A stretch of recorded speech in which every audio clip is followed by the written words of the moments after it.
Dire team ban.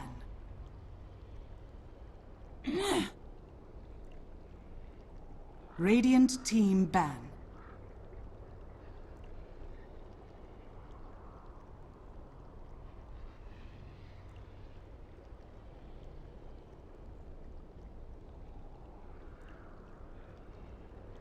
Ten seconds remaining. 5 seconds remaining. Dire team ban.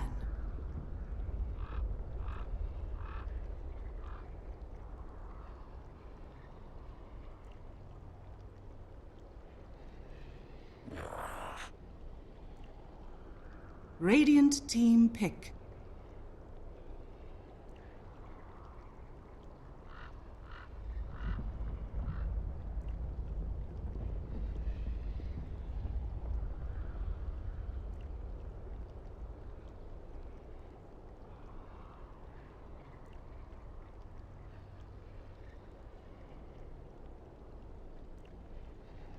Dazzle. Dire team pick.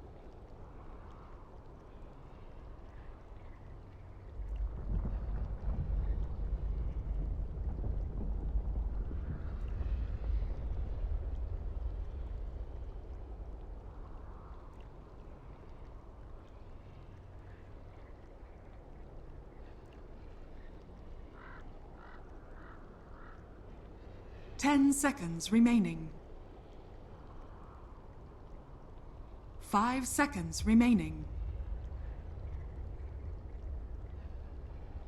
Reserve time.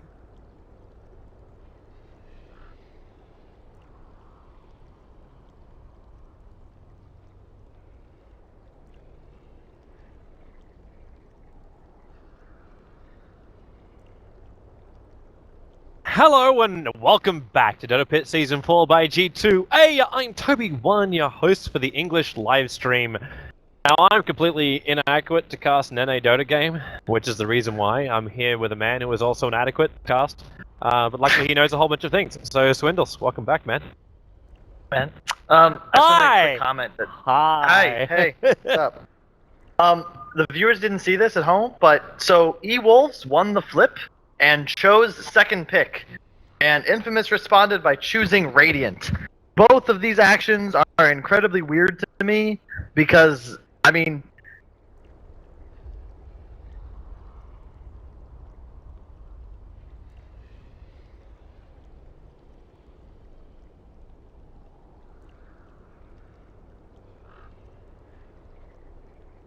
Jungle Shaman. Dire team pick.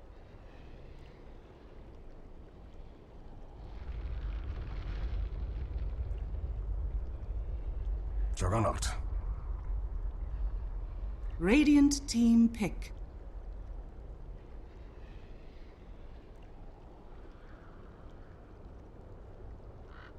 Imber Spirit. Radiant team ban.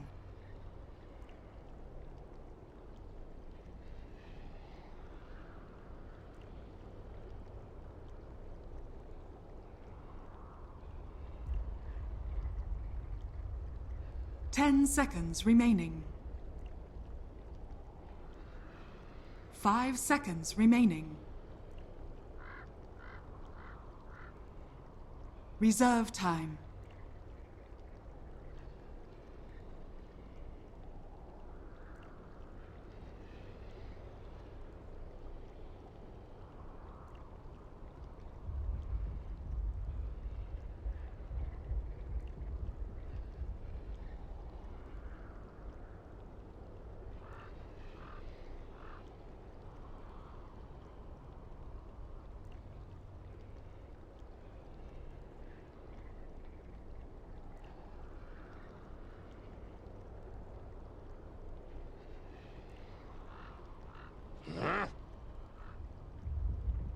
Dire team ban.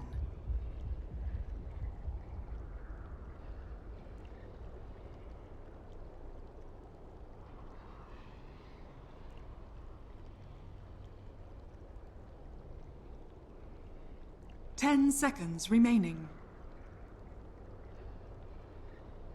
5 seconds remaining.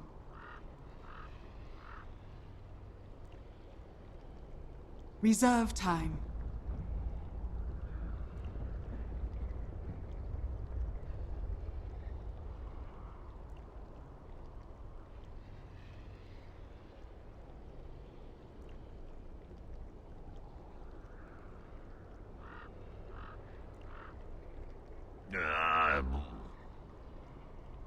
Radiant team ban.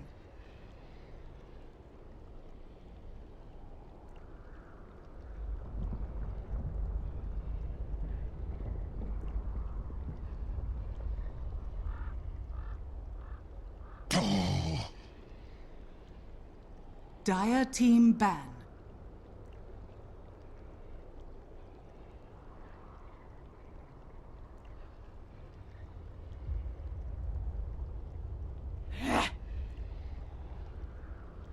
Dire team pick.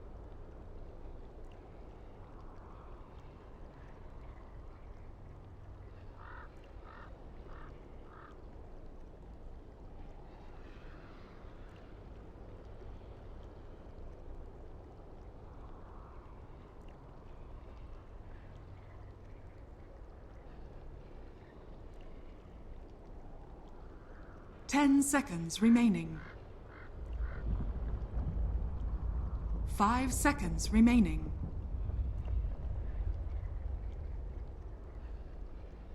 Reserve time.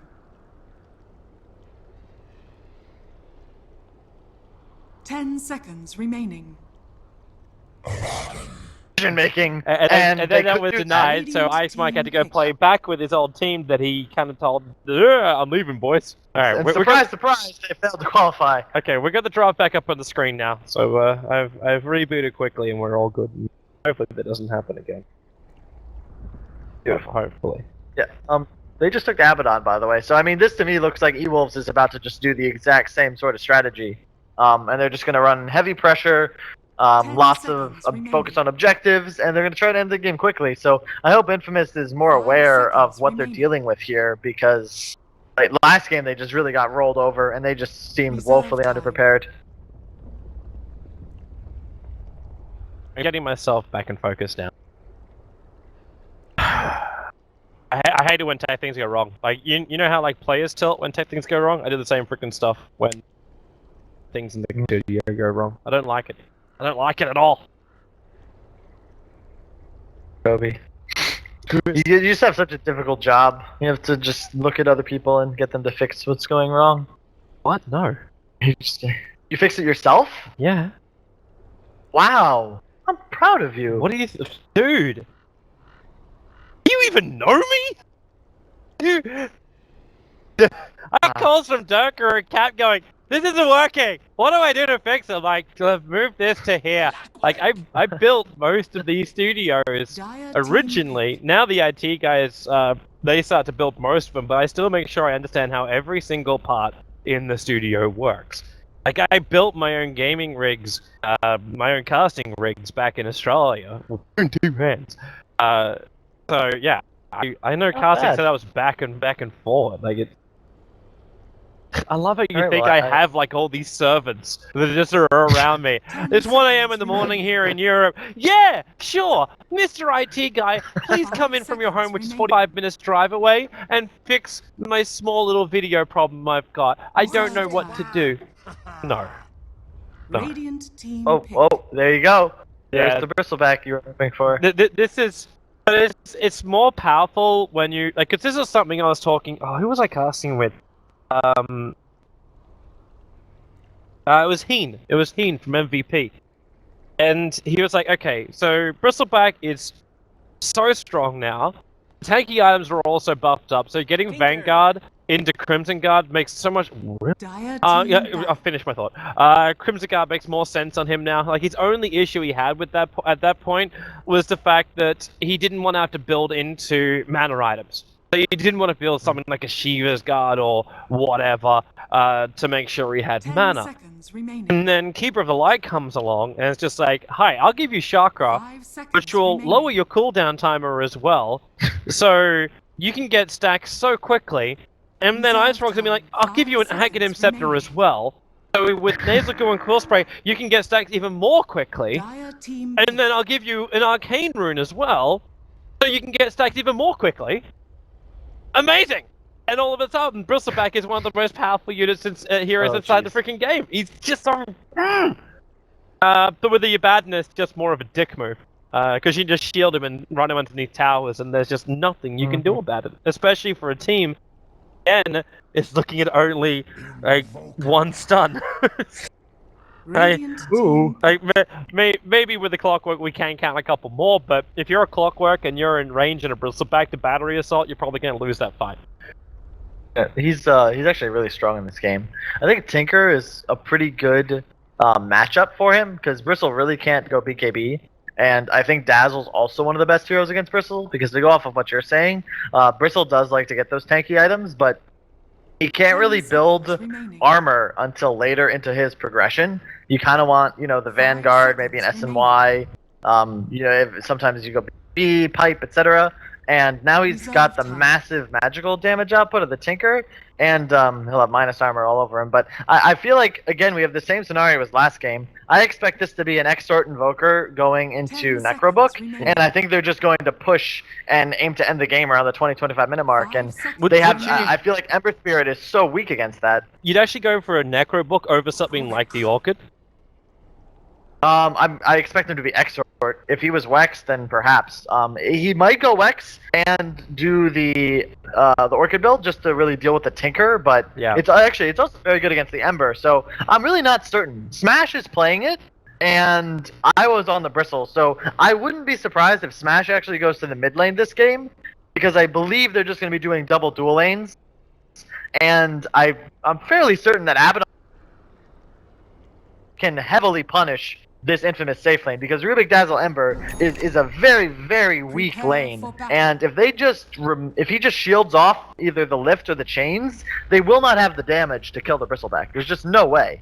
So I think this is a really favorable draft once again for EWolves. They're really ahead in here. Yeah, I agree. Like their timing attacks, their pushing power, their strength, it's just all so good, and I'm concerned, and maybe this is one of the biggest problems I have too when I look at drafts. I try and look at the timings more than anything else to understand when a team can win, when a team will push, and if a team will be ready by that point. And when you add something like a Juggernaut who gives so much early damage from his Blade Fury, and then you also add in like his healing ward combining up with Mass Serpent wards, like if Masoku is able to find levels once again, this is like almost like GG in 25 minutes for me. There's going to be nothing that Tinker can do to stop it.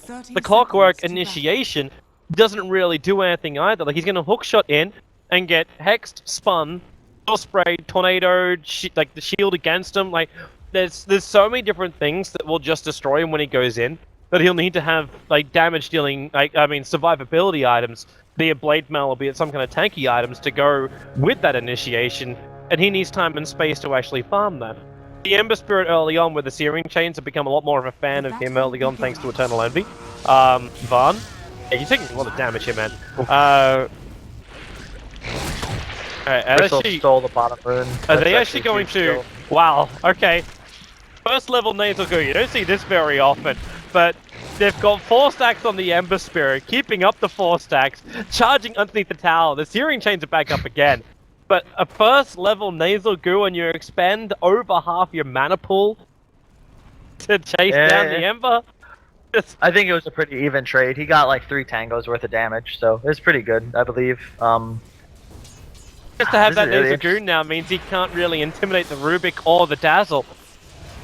Because there's no Bristleback and there's no Cool Spray. He's gonna need higher levels. The way and to go off your point about timing, I think the timing for Infamous here is they need a Blink Soul Ring bots on the Tinker, and once they have those items, they're able to effectively defend objectives. But until that point, I mean, that, as you say, like the Nasal Goo level might really hurt as they go on to the no shield Abaddon bottom. But if he gets the none off, that's what he needs to do right now. Oh, or he can just live anyway. Trigger the fairy fight. Oh, he's dead. He'll deny himself. It's so annoying, dude. I cannot stand playing against Abaddon. Like, I don't even know what you do there. That's actually a loss for Radiant. He bought a teleport before he died, and they blew a lot of regen there, and they lost a lot of health. It is kind of crazy. Like, the self damage is still only 75.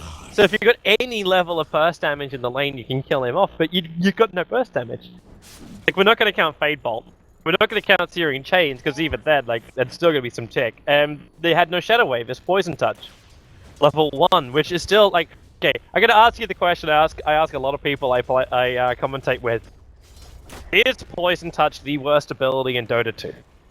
Can you think of another ability which is worse than... How is Poison Touch a bad ability? When you maxed it out, it's 70 mana on a 7-second cooldown. Okay, maybe we should be more We're talking about specific. Maybe we should talk about level 1. Level 1? I mean, it's a 33% slow for 3 seconds. How is that bad? It also does 140 damage. How is that a bad ability? Compared to everything else, though, it's one of the best level 1 abilities. Are you kidding me? Wow, okay. It's your first blood, no denial this time around. A double damage Ember, as well as Flame Guard, seems to be waiting to get the kill. Oh! 4 stacks! Yeah, this is... Oh! Yeah, Here's the mango! That Dazzle is definitely... No, wait! Delving up! No. Batten comes in for the kill secure, and then he puts the shield up. That Rubik is so low. But the Ember Spirit is still able to get 2 kills out of this engagement. Yeah, Abaddon had a heal and didn't use it. I don't know why. Did he actually have it back off cooldown? Oh, it's only 4.5. He didn't use it. No, he TP'd in and just didn't use it. He used it to kill steal, and then did not use it when it came off cooldown. He might have gotten out of range, but it looked like he backed up a bit there. And to fit it, like seriously, I'm gonna argue this point. Like, how do you think Poison Touch level 1 is bad? I'm an offlaner. Do you know how annoying it is to play up against that? You can't do anything. Okay, how about level 1 Poison Touch in the last patch? Before it got the buff in the most recent patch. I mean, at the end of the day, dude, 140 damage and a slight disable is good. Like, that's a good sell. I mean, compare it, like, to, Shadow Shaman. 140 damage, 1 target, more mana cost, and, I mean, doesn't disable. And it's the same damage. It's instant, but still. I don't know. Let's agree to disagree. I'm not on either side of the fence. Smash is in a world of hurt right now in mid lane, and a Batten. Oh, he goes for it with the consuming of the fairy fire. Tinker is capable of surviving. He would have been dead without that instant heal, and in fact, now he's also going to bottle up a regeneration brew in the top river. What a lucky duck! Yep. Well, what's interesting is Smash chose to go for the branches, and then Tinker went for the fairy fires. And I think if Smash had fairy fires, he would have probably lived there. In addition, the Tinker is doing very well middle. He has double the deny and double the CS of the Invoker. I was so low. The Shallow Grave is going to be there, as well as the ability to Shadow Wave him up. So the Ember Spirit is going to survive. He actually turns back into Smash for a moment, which will allow Smash to get... I don't know, but there's no path out of that tree line. Like, he didn't have a tango, and now they're also going to get the kill over on the Rubik, who's trying to keep the battle going with the Bristol back. But maybe he didn't think that tree was meant to be there. No, dude, no. Okay, we go through rules of commentators right now. Rules of commentators. That was spectator. Yeah, but it goes on to every other commentator's screen. Oh, it does? Oh, yes. Sorry, I didn't think about that. Yes. So okay. we don't impact ourselves into anyone else's broadcast. I got you. And actually, one time I don't remember who was casting, but apparently the English cast wrote something in Spectator. The Chinese thought it was funny and responded in all like 4 times. Yeah. It was interesting. The general rule should be I've asked this. Okay, I was not dead because he couldn't have batted right behind him. I was gonna shield him out of it all. Yeah, I've actually requested of Valve that when we're in our broadcaster channel, because we've got isolated broadcaster channels. So when you guys who tune in on Dota TV, you listen to us, like, you only hear us. But for some reason, you can see all of the spectators talking to each other. So I don't understand why we don't have our isolated channel. So when you actually hit enter, and team channel should actually be the broadcaster channel. Requested it, but it's never happened, so... It'll happen, but after you forget about it, like a year from now. Yeah. With no announcement. And everyone will be like, man, Smog came up with such a great idea by doing this. We so needed that. And I'm like, no! It was my idea. You want to know something which was my idea? Something which is my idea? Look at the middle lane right now. The ability to do this. The ability to do that. That was me. That was my first trip to the Valve office. The ability to draw on the map, straight or isolated drawing, is I asked, I was like, is it possible to do this? And like, yeah, that should be possible. And then it took them like 1-2 days to code it, then 2 months to actually release it. It was, I felt so chuffed about myself with that. This, Ember's gonna be fine. Ember's gonna be okay. Question mark. Ember's gonna be dead. Oh no! Platypus dodges the full spray. He turns it. No. How do you juke that? I don't think you can kill that Rubik. I think Ember's big mistake in this game was he's maxing his E, and I think in this lane you definitely have to put the 3 points in Searing Chains by level 3. They really need the damage. I know, I understand, because he can get shielded off as well. So actually, I don't even know. This is just a grim lane for Ember, to be honest. I mean, he's being out CS'd, and this was a 2-on-3 if you recall, but I feel like it can all be traced back to that first self-deny from the Abaddon that was so big for them. Oh, the Mango. Okay, they just forced the TP cancel to the top lane, by the way, so that's going to mean a much easier tower for this Juggernaut. They didn't recognize he had a Mango, and he would have ulted and immediately killed whoever was porting in. I believe it was the Clockwork, so now Clock is just He's going to run all the way back to base, and Rubik's dead anyway. Alright. Oh, Masoku! Rasta's dead too. You know the funny thing is, he actually had to die there. He actually had to die there. Vaughn was taking the damage from the tower, and if he took another 2 hits, he would have gone down. Team player, man. Yeah. My support would there was no dark creep wave in the range of the tower either, so the aggro was gonna if he switched it back, it would have killed off his Juggernaut. So he took it for the team. Just to note, they have a huge stack in the hard camp for Dire. That looks like a 5? Yeah, that's a 5 stack, and I believe Van's about to take that. And there's also a bunch of stacks in the Radiant jungle. Well, actually, just one double, never mind. But I think Bristle can take that whenever he pleases, and they sacked Ancients once. I mean, I don't know. The Bristle's scary, man. He has a Vanguard. I don't know how they kill him. Like, just do not have the damage right now. They don't. They need a massive thing. Like, what are you meant to do? Like, your Tinker's not even moving across the map. Like, he's about to get his BTs, but you're still running only a bottle BT in Tinker. And if they could get even a remote chance to kill him, I'm wondering that's why Dazzle as well as Rubik are here. They're waiting for some kind of initiation from EWolves to keep the Tinker down.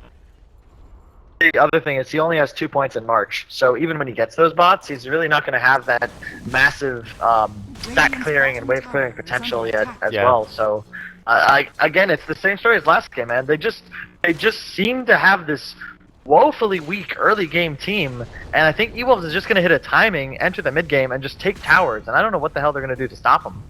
I don't know either. Right now, this Bristleback's having the time of his life. He just keeps cool spray stacking up. Like, this was just gonna keep it hovering around 3 on the Ember. He's just like, it's 3 against 1 with an Abaddon chilling behind him, and they're losing the lane. Like, it's one thing if he's able to pressure, but I mean, he's actually able to force 3 heroes like out of the lane. And in the meantime, the Juggernaut's free farming, the Rasta's able to pull, and Invoker's recovering middle. We've got Treads and Arcane Priest on the bottom lane. He's got never-ending quills. Like, they're coming in with 4 heroes. Tinker with the BTs up. The Clockwork will die in the meantime to the Juggernaut. But Bristleback, he's still got 8 stick charges available, as well as the extra help. So Smash will come in. He'll go for the Cold Snap on the Tinker to pick up and the throw down. He doesn't die from the fall. He dies from the last spray of quills. There's no Clockwork rotation, obviously, because he's dead. And then Rubik diving back behind his own tower is the only safe place to be. But Bristleback, he doesn't care about borders. He just invades the land, but a quick TP out. So the Tinker's first movement off the lane, and he ends up dying. They just have to coordinate that better. They need to be fully committing as the Tinker teleports in. Instead, the Tinker TPs as the lift is going out. And just, it's so obvious that it's coming. And this Ember's game is just ruined, because not only is he having a poor game, but he's against 2 heroes, Bristle and Jug, that just totally ignore his Flame Guard. Jug can also spin it off, and the Invoker removes it with the Tornado. So he's going to go in. If he gets Tornadoed, he just runs away, man. He doesn't do anything. Like, he's also against Abaddon, who can remove his chains. Like, he's just having the grimmest game, and he won't have any space because the Tinker is going to be taking the jungle, as you can see right now. So, I mean, once again, I just don't know whose draft, like what this draft is. I don't know why they chose Radiant in this situation. I'm just very confused, and I feel like EWolves, I don't know if you were watching, probably not, but they had a couple really brutal losses the last couple of days. They got 2-0'd by Enemy, and they also got beaten by Leviathan, which I don't think they were expecting to do. And they've really recovered, it seems, since then. I'm glad they didn't give up on this tournament, even though they're already eliminated. It does feel like Infamous are giving them the space to win. Like you draft a lineup like this where it plays to EWolves' strengths. You don't have enough early defense. Yeah, well, you throw down March early on, but there's no camps for you to farm up. You can't contest up against the Bristleback, which means you can just keep pushing down towers. The Rubik is now going to die as well. The Ember Spirit spirit himself into this. It's just like you draft a lineup which doesn't come online early enough. And I don't even really see the synergy and the timing between all the heroes anyway. Like, you think about what kind of lineup would this draft win against? One that wants to sit back and farm the entire game? Maybe then. But there's too many ways that you can just play catch-out games or you can get out-pushed. It's... Like, I'd love to say with you, like, yeah, EWolves, like they've finally managed to find their rhythm again. Their draft is, like, the synergy of their draft is wonderful. They've definitely worked that out, but Infamous is making this a lot easier for them. Oh no, I agree 100%. I think I just if you looked at their previous games, too? You gotta get the Hex. Not even just holding back on the Omni Slash. That was pretty cut and dry, and I'm just gonna run into Roche. It looks like drop the wards. Yep.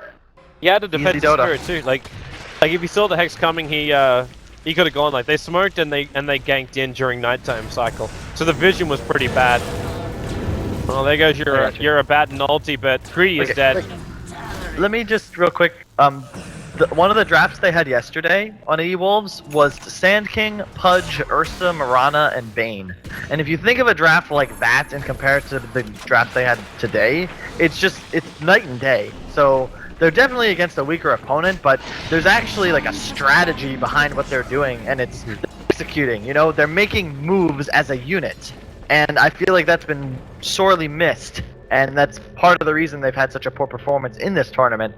Obviously, Infamous just seems to be making it easy for them, but I still think this is a good performance by EWolves. That drop, well. Like, look at their wards. It sounds like a brawler drop. That's all that sounds like. It's like we just kill, we win. You're right. Like, there's no real synergy. There's no timing attacks. There's no big advantage you gain from it. The one before that was Bane, Zeus, AA, Tiny, PA. So obviously you have like the global presence, but where's your like tower pressure? Who's killing Roche? Like, what are you doing with those heroes? Like, I just feel like they'd been picking just 5 heroes and hoping things would work out. And these games, they actually have a plan. Although, I think a lot of that just comes from the fact that they're picking Rasta. Because Rasta is certainly a simple hero to execute properly. You know, wards are up, guys, let's go take a tower. Awesome, let's do it. And it's just very easy after that. I like the decision making as well. I don't know if you saw with Masoku's Shaman in the last game. Like, he understood like the timing of the game. Like, bypass getting the blink dagger, just went directly into what Vladimir's offering.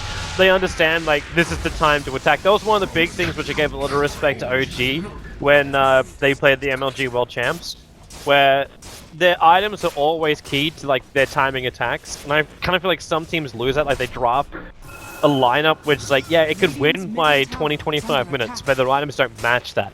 And the fact that EWolves is combining both of them together gives me a lot of hope for them. And right now, with the Dire Observer Ward, there you go for the Shackles, and this Ember Spirit is dead. Radiant's middle tower has fallen. And in the meantime, like, Brown, I was just pushing top. They don't really need him for this, and they're gonna take the tower and just continue to press on middle. The healing ward's actually a really excellent counter. Like, again, with the draft, like, they picked Tinker into an early pressure lineup and a Jug, and healing ward's like the counter to this Tinker anti-push, because he can march a couple times and then run away. And if you healing ward through the damage, you can just continue hitting the tower, no big deal. Yep. And he also chose to max it, which again is a very intelligent decision. I like his sculpt here. Is that how to win? It's really just, it looks like a team versus off. a group of in-house players, and it kind of shows in the way the game has been playing out. Masoku's now going to throw down these wards. Rubik. Oh, he actually has Steel on cooldown, or else he could have had it. Now the Omni Slash goes to work. It's already the level 2. The Shallow Grave, they got a stun, Cold Snap, yep. But the Dazzle will end up dying as well, giving a double kill over to Vun. I did comment on this, but I don't know if you saw, but earlier moment when Zeta got caught middle, he just stopped moving and taunted the opponent. So, I mean, I feel like they've kind of just given up on this one. Yeah, this game is pretty much in the bag. It could be a very quick series, and the good thing our second game begins directly after the first, so Digital Chaos and Leviathan will be the next series coming up. But already EWolves are taking up the top tower. Radiant's top tower has fallen. Like, Zeta steals the healing word and just uses it and runs it into the enemy team. Oh man, like I just don't know, man. These guys are too much. I really think that this Infamous team has a lot of potential, but they really just they just have to take this more seriously. They're all under, I think under 20, maybe even under 19, 18 even, and they played at a major. They beat Newbie, and I feel like after that they felt like, okay, we did it, like that's it. And I think they have a lot more potential than what they've shown in the series, but they really just kind of have to grow the fuck up and just seriously, because they're kind of just embarrassing themselves. It's one thing to taunt when you're winning, and it's another thing to just get embarrassed and then make yourself like feel like you're cool anyway, you know? There's really nothing fun about losing, but maybe they have to lose a bit more to figure it out. Maybe. Well, they've lost this game, which is now going to give EWolves the 2-0 victory and the maximum points. This will skyrocket them up a little bit. With this, they actually push into 3rd position, just above Digital Chaos. We've got 1 win as well as 1 draw. Sorry, the what? Real quick. Yep. Dota Pit works. The